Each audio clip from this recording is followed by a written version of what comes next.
جب ہمارا ذہن بن جاتا ہے نا کمزوری کا، ہمارا جب مزاج بن جاتا ہے مایوسی کا، پھر معاملہ ذرا ہمارے لیے گمبھیر ہو جاتا ہے۔ اگر ہم یہ ذہن بنائے نا کہ مشکل میرے اللہ کی طرف سے آئی ہے تو وہ مجھے آسانی بھی ضرور عطا کرے گا، تو پھر اللہ ضرور ہی آسانیاں عطا فرماتا ہے۔ اور جو مشکلات زندگی میں آتی ہیں نا، حضرت مولا علی شیر خدا رضی اللہ تعالیٰ عنہ کا بڑا خوبصورت فرمان ہے۔ حضرت علی فرماتے ہیں جب تجھے مشکل آتی ہے تو وہ تجھے رب کا پتہ بتانے آتی ہے، وہ تجھے اللہ کا پتہ بتاتی ہے۔ اس لیے کہ جب تو سارے اسباب کر لیتا ہے، جو ضرورت ہوتی ہے پوری کرتا ہے، تندرست ہو کے وہ کام کرتا ہے، پھر بھی کام نہیں ہوتا، تو اس کا مطلب ہے کرنے والا تو نہیں، کرنے والا کوئی اور ہے جو کام کرنے والا، کوئی اور ہے۔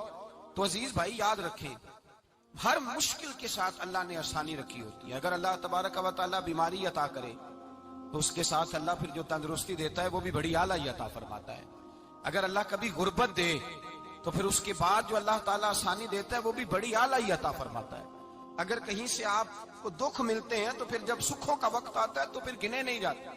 یاد رکھیں، مشکلات کے پہلو میں آسانیاں ہوتی ہیں، اور جس آدمی کو مشکل آتی نہیں، میرے نبی کریم سید عالم صلی اللہ علیہ وسلم نے فرمایا مومن کو جو مشکل بھی آتی ہے اللہ اس کی برکت سے اس کے گناہوں کو معاف فرما دیتا ہے، اللہ اس کی برکت سے اس کے گناہوں کو معاف کرتا ہے۔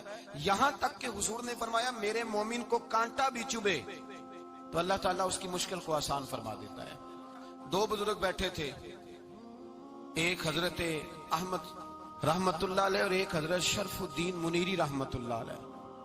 تو حضرت شرف الدین منیری کہنے لگے کہ دوست اصل میں وہ ہوتا ہے جو دوست کی طرف سے آنے والی تکلیف پر صبر کرے، جو اللہ کی طرف سے آنے والی تکلیف پہ صبر کرے وہ اللہ کا محبوب ہوتا ہے۔ تو حضرت احمد فرمانے لگے نہیں، مجھے تیری بات کی سمجھ کوئی نہیں آئی، صبر کرے وہ اللہ کا دوست ہے، مصیبت پہ صبر کرے۔ تو کہا جناب پھر اگر نہیں سمجھ آئی تو آپ بتا دیں اللہ کا دوست کون ہے؟ تو آپ فرمانے لگے جو محبوب کی طرف سے آنے والی مصیبت کو اس کا تحفہ سمجھ کے قبول کرے وہ اصل دوست ہوتا ہے۔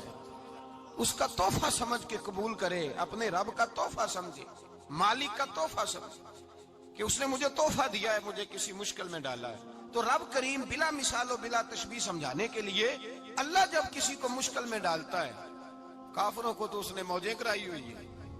جب ہمارا ذہن بن جاتا ہے نا کمزوری کا، ہمارا جب مزاج بن جاتا ہے مایوسی کا، پھر معاملہ ذرا ہمارے لیے گمبھیر ہو جاتا ہے۔